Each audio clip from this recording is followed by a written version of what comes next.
What a win, you guys. What a win.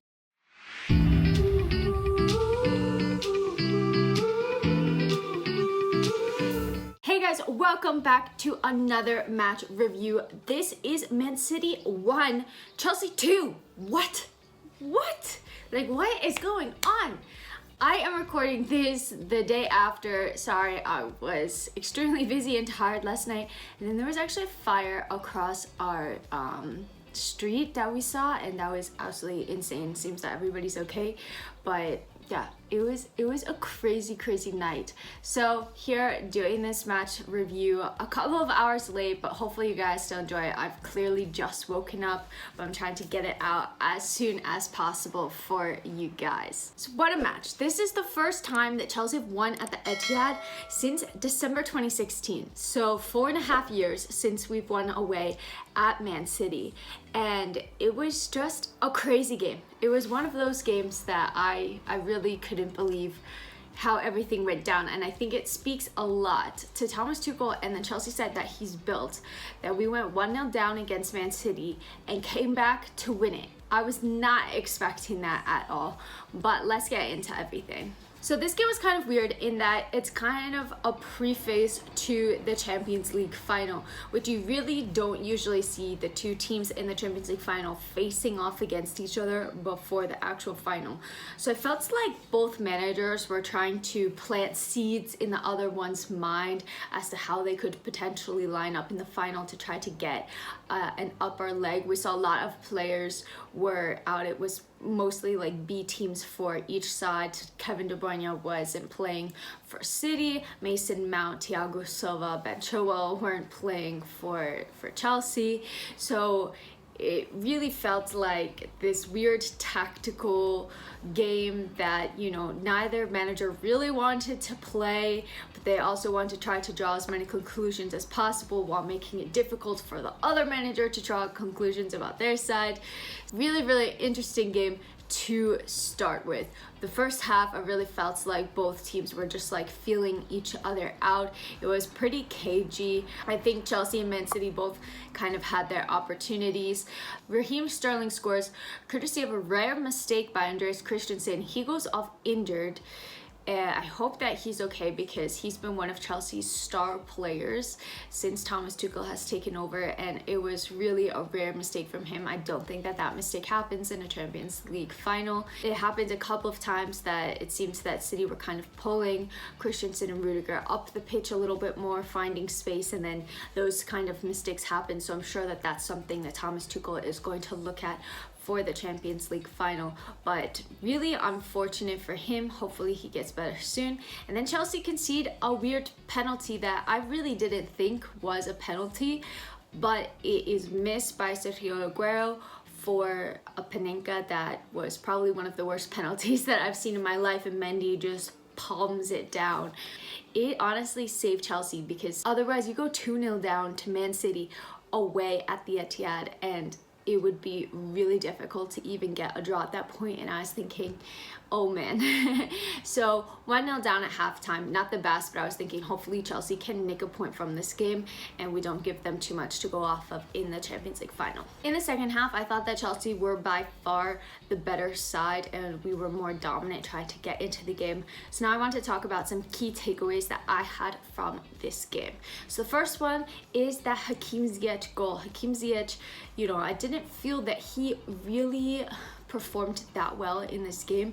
I thought that he had a couple of passes that were quite interesting, that were trying to pick out players or pick out runs, but they didn't really come off. He was getting in front of goal a lot, so I thought that was good. But the thing about Hakim Ziyech is that he really doesn't need like an amazing game in order to have a good moment, and he just scored a really well taken goal into the corner of the net. So Hakim Ziyech draws us level 1-1, and I think that he's showing that he's scoring in these big games and he's really stepping up. So it's not the first time that he scores in a big game for Chelsea. It's not going to be the last. I think overall, I'm a little bit disappointed with the season that he's had, but it's important to see that he's showing up in these big moments for Chelsea. Then second key takeaway from this game, Billy Gilmour, what a player. You know, he technically gave away the penalty in the first half that could have gotten him down, but I felt like he just grew more and more into this game. He ran the most, over 12 kilometers for Chelsea in this match, and he also registered the fastest speed as well. So I think that just shows that, you know, Gilmour is putting his name into the ring, or his name into the hat of players that Tuchel can rely upon. It's not easy to come into a game where you have not played a lot of football. You're playing against Man City and you have to try to get into the pace of the game straight away. That's not an easy thing to do. Players are rusty. You need chemistry with the team and with the side. And he really just grew more and more into this game and slotted in, and I thought that he was extremely impressive.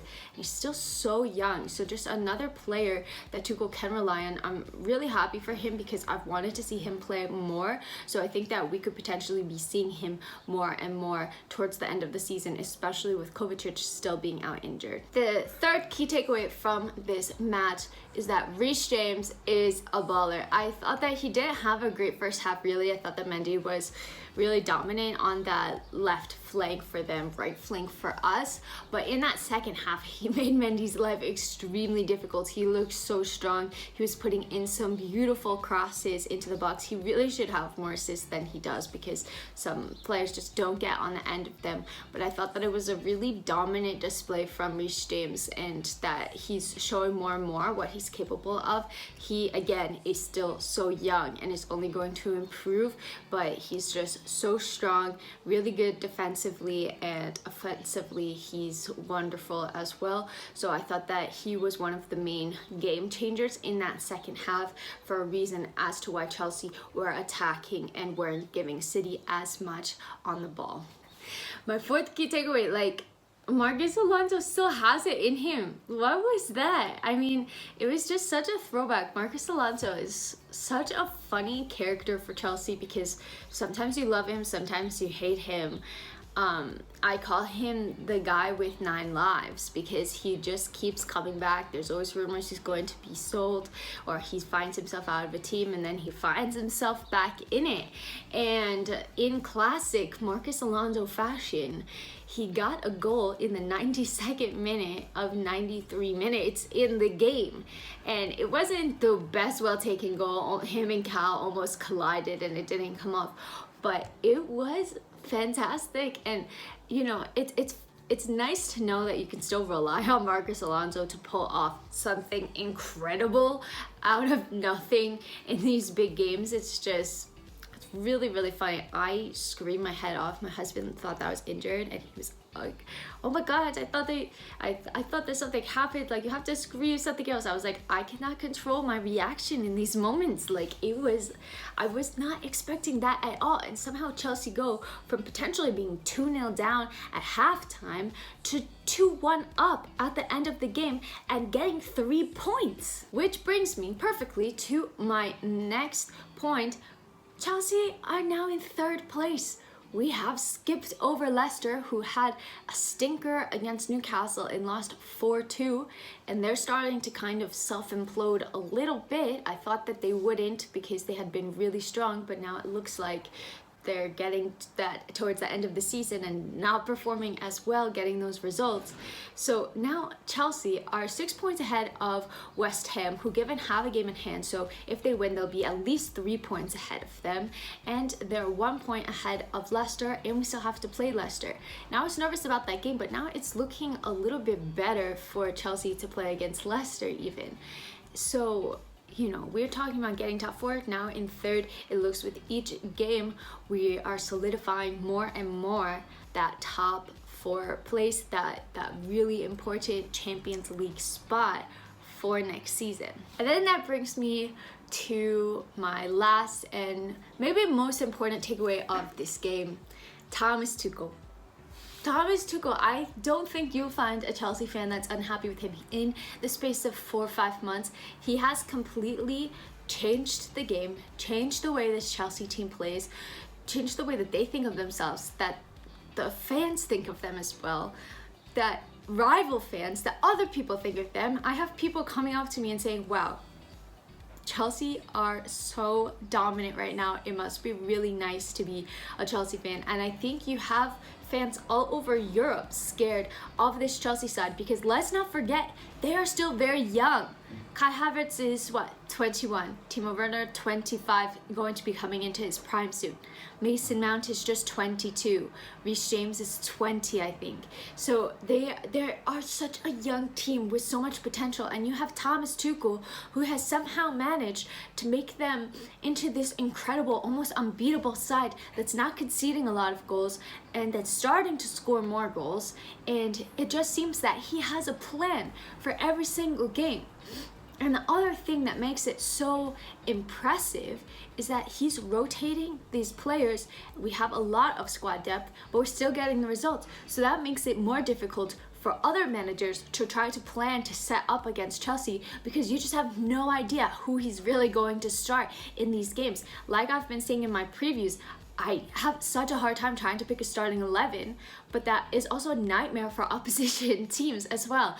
So what Thomas Tuchel has managed to do, solidified top 4, hopefully, and it's looking that way, after being in 10th when he took over Chelsea, getting to a Champions League final for the first time since 2012, getting to the final of the FA Cup. His man management skills are unmatched. Like, you can see that the players are happy, they know their place. Maybe bar Giroud and Tammy Abraham, there's always going to be somebody, but for the most part, like, you can't even really question who's playing, because Chelsea are playing so well and winning games. So really, it was another great performance from Thomas Tuchel. It was a lot for this team to go 1-0 down against a City side and then come back and win it, because we haven't seen Chelsea go down early against a big side really often.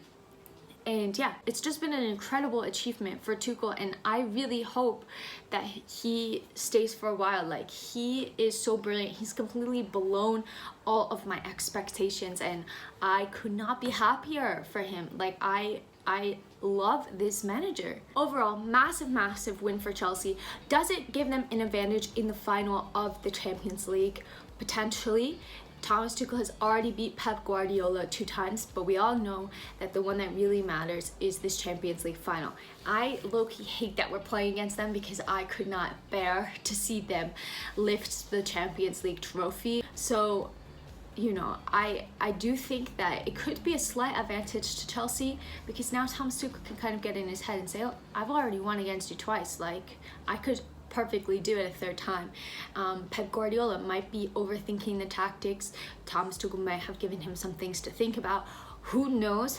But I know that Thomas Tuchel isn't going to really be looking at his wins and saying, oh, I've won in the FA Cup semi-final, I've won in this game away at the Ethiad, and now we're definitely going to win. He is not going to be doing that. He is going to be looking at this game with a completely new slate. But what I can guarantee is that he's going to have a plan, he's going to have tactics, and it's going to be a really, at least interesting match of football for neutral fans. But I really feel like he could potentially pull this off. I don't know. Maybe City get pissed that we've already beat them twice and come back pounding, but it's a good position to be in, having already beaten them twice. Does it make me a little bit scared? Yeah, but I wouldn't have it any other way, honestly. So what a time to be a Chelsea fan, you guys. Anyways, thank you so much for watching this video. Hopefully you still liked it, even though it's a little bit after the game. Really appreciate it. Don't forget to drop the video a like, subscribe to my channel. We have so much going on now at the end of the season, and I'll also be covering the Euros as well. And yeah, I'm just over the moon. Have a great rest of your day, and until next time, I'm out.